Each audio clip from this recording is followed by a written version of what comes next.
This video will be about Love and Deepspace's Catch-22 banner. We are here to draw, yap, and most importantly, have fun. Let me start by saying this up front.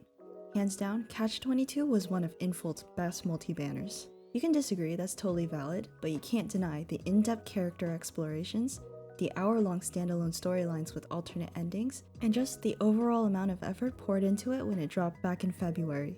But even the best things in life have their flaws. And for this banner, the outfits. It was the outfits. Now, don't get me wrong, aesthetically, they were talented, brilliant, incredible, amazing, showstopper. And all the boys looked great, especially the hair. The problem was how they were used in the story.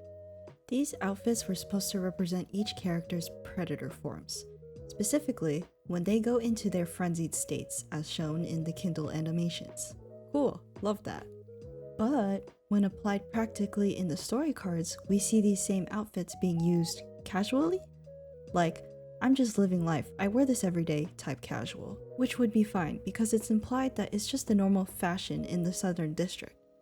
But then, these same outfits are used to visually signal a predator transformation, so there are moments where they are wearing normal clothes and then suddenly, boom, chains, leather, this face muzzle thingy, out of nowhere. It's like the outfits couldn't decide what they wanted to be, predator form, everyday wear, both, neither. Infold seemed to slap them on whenever it was convenient, probably to get the most out of their banner exclusives, which, hey, I totally get from a marketing perspective. So instead of using the Catch-22 outfits to signal a predator transformation, what if I redesigned the Ladsmen to transform into actual monster boys? In other words, beastmen, if you will. Think of this as an AU of the AU. We won't be changing the story, just how they look when they transform. So before we get into it, please remember to take everything in this video with a grain of salt. Each redesign will be loosely based on their existing lore, and I'll be giving each boy 3 designs to show off their beast forms. Also, no Catch-22 banner outfits included here. Just imagine when they transform, their clothes dramatically tear off, werewolf style. Don't worry, the pants stay on. This ain't that kind of video. So yeah, grab a drink, get comfy, and stick around if you want to see me ramble and draw my own take on this beautifully flawed banner. Pain is free, and suffering is an aesthetic. Let's make some monster boys. First up, Xavier. For my first Beastman Predator design, I wanted to transform him into an uncanny statue-like version of himself. White marble skin with deep cracks running across his body. Really honing in the celestial vibes here, but making it seem like something is very off. As he drifts further from his human form, the cracks widen, leaking out molten gold and this cosmic gas-like star matter that pollutes the air around him. Oh, and of course he has glowing blue eyes, with black sclera. He has no vocal cords. The large diamond-shaped hole in his throat references his Evercaller from the main story, but it also doubles as a physical manifestation of his silence, and lack of disclosure to MC despite her being the center of his mission.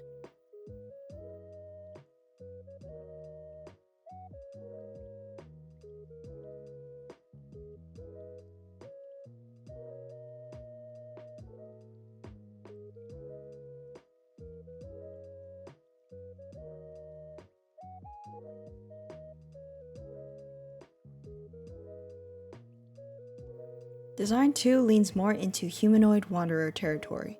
That's right, I'm turning Xavier into a wanderer, predator, beastman. Which, yeah, kinda cruel, but poetic, considering that the backtrackers live in the constant fear of one day turning into wanderers. On the flip side, he's got a cute little unicorn horn because he mirrors MC in that way, I guess. If she is the unicorn of the lab, then he is the unicorn of the 5 love interests. To me, at least. The Wanderer-inspired body armor really comes into play here with blades for limbs and non-human skin emulating a starry night sky.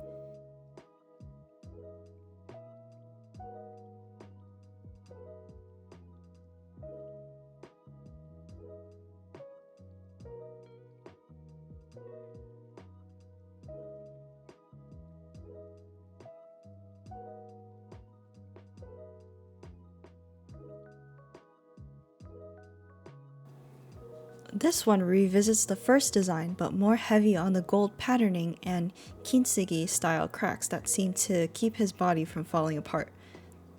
This time, I was looking at Lumire's battle attire when incorporating the patterns into this design. Think of an immortal, celestial entity forever cursed to suffer in a broken vessel.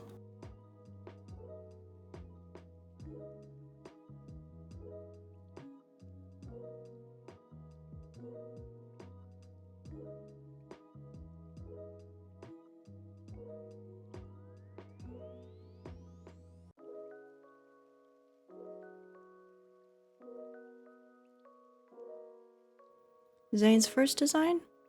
You guessed it, pain. But not just any pain. I'm talking protocore syndrome turning into an alterum kind of pain. Black ice crystals form on his skin and around his body, and mysterious thorny silver vines wrap and tighten around his limbs the more he transforms. His hands become exactly like the beastly claws of his adoptive father in Dawnbreaker's universe, always on the brink of losing control, threatening to cave into the primal desires that are present in every predator.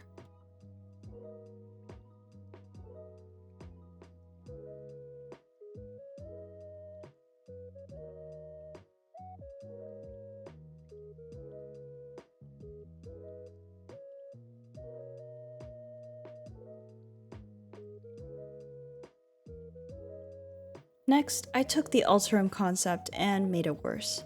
Random cancerous spikes pierce out of his skin, crystallized snowflakes instantly forming around him from the sheer cold. And the more the ice spreads, the more his skin turns black and is overtaken with frostbite, each growth corroding at his sanity. I genuinely don't know how MC's gonna hug him in this form, but we're here for pain and suffering, not practicality. The more he struggles for control, the further the transformation progresses. It's a violent cold struggle, and it is constantly hurting him. Just Zayne things.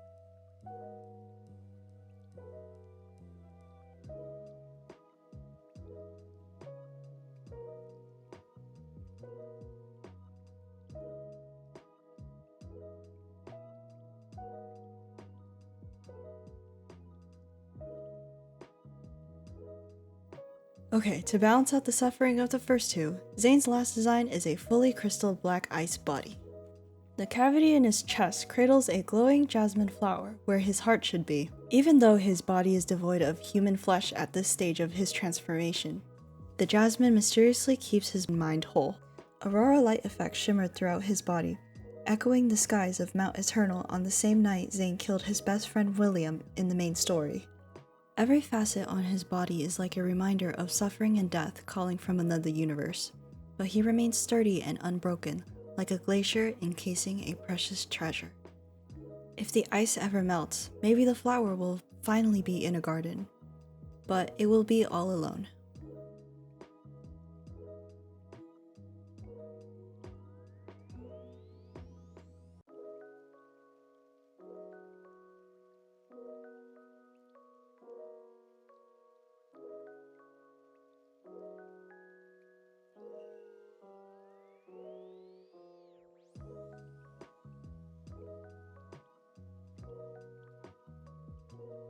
For Rafayel, I leaned hard into Lemurian beastman vibes for his predator concept.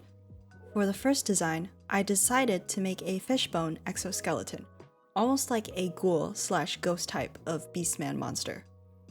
I wanted the design elements to give a nod to the secret genocide of the Lemurians. You know, like their pain, death, and destruction caused by ever manifesting into a vengeful illness.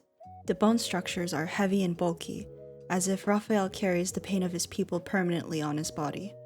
The exoskeleton reminding him of their carcasses every time he looks at his reflection in the water. What the hell, man? I don't know, I'm making the rules here, but still. Also, from here on out, we're going to be adding glowing pink flames because it's a nice color.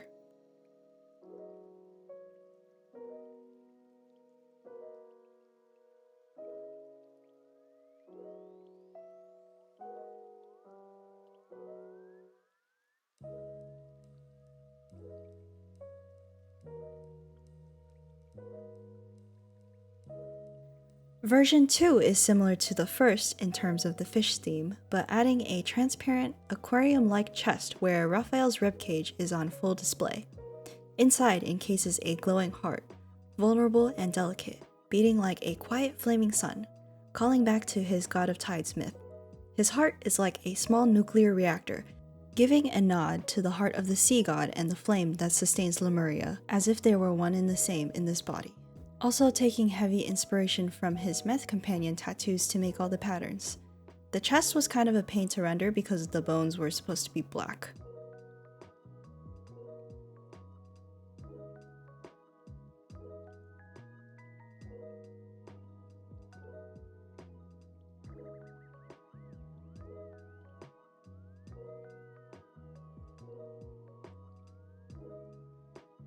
Third one's a happy marriage of the first two. Sleek, simple, and clean, this time adding a protocore chest gem that glows the same color as his flames.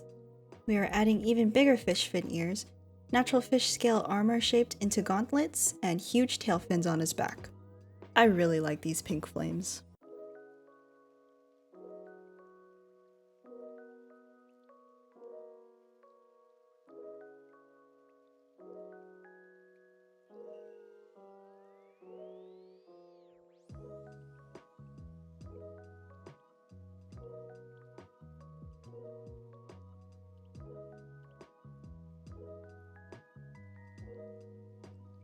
Sylus was the toughest for me to conceptualize because his dragon myth form is already peak beastman design.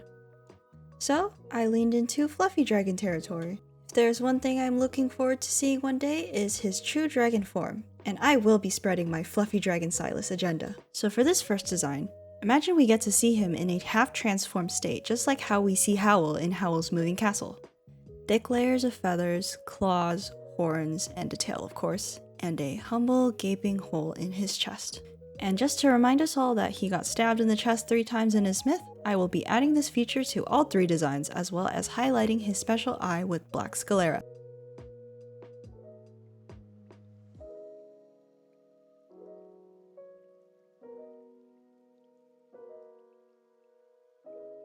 The second design's more reptilian. Sharp rock-like skin inspired by armored snapping turtles and pulsing magma veins. The more his frenzy takes over, the more the armor spreads like slowly shifting jagged rocks drifting towards a knife's edge, ready to fully overtake his body. This time, when he tries to cut off his horns in this AU, 2 more sets of horns grow in its place instead of just 1. Suffering is truly the aesthetic that ties all of these designs together, huh? Oh, and I'm having this chest crater be even more pronounced because symbolism.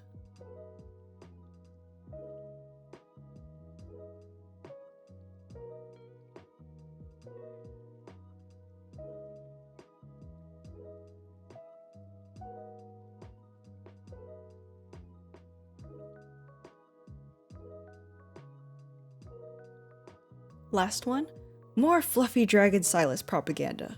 Feathery wings for arms, where the feathers are longer than his forearm, head feathers like a crown, beast-striped patterns all over his body, and a deep, glowing red gash across his chest constantly leaking toxic black mist. I wanted this design to look like an apocalyptic doomsday creature that crawls out of the deepest depths of hell when the earth splits and fire consumes the land, so I hope it gave that in some way.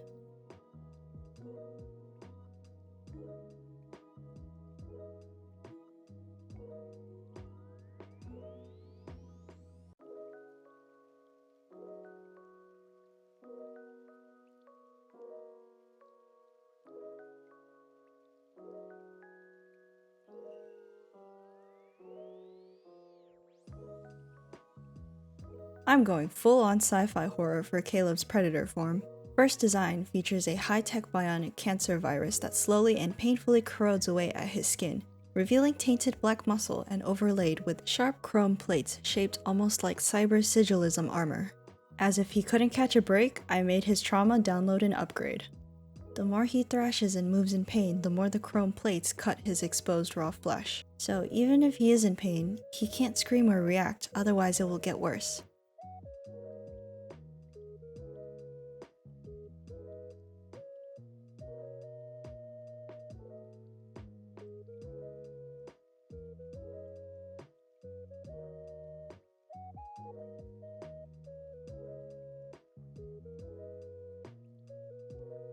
The second design is more black poison oil slick takeover. Channeling the xenomorph aesthetic with uneven patchy coverage mostly on the right side. I wanted to give him a symbiote-like infection that is slowly spreading across his body from his right arm. Its self-arranging patterns constantly changing like ferrofluid to a magnet, almost as if the virus itself has a life of its own. It leaks poisonous purple miasma in his frenzied state, and everything he touches leaves behind black residue of the infection. No matter how hard he tries to clean it, it will keep coming back. Like the constant guilt and sin he carries in his heart, he can't wash it away.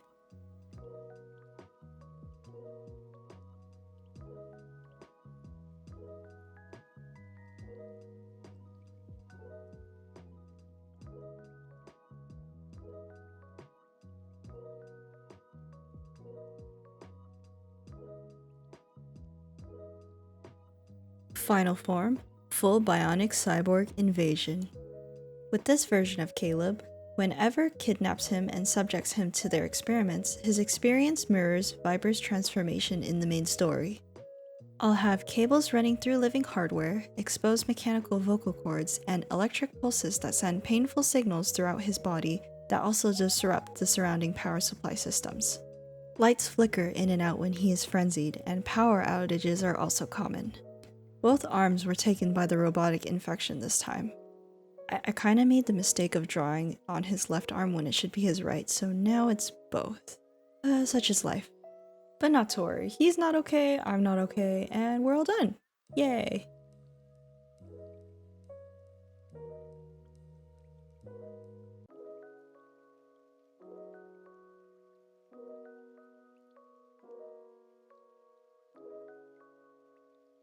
And there you have it.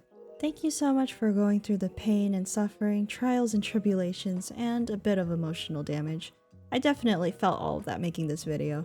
To be quite honest, I could have taken each concept further, showed more character personality through each pose, and overall, have better quality control over my work. Originally, these were supposed to be rough sketches, but it snowballed into this whole thing. Oh well, improvements will be for future me to worry about. I can always make it better. At a later time. So let me know which design you like the most. I would love to hear your thoughts, grievances, and concerns. I will be doing more projects in the future, so feel free to like and subscribe. Until next time!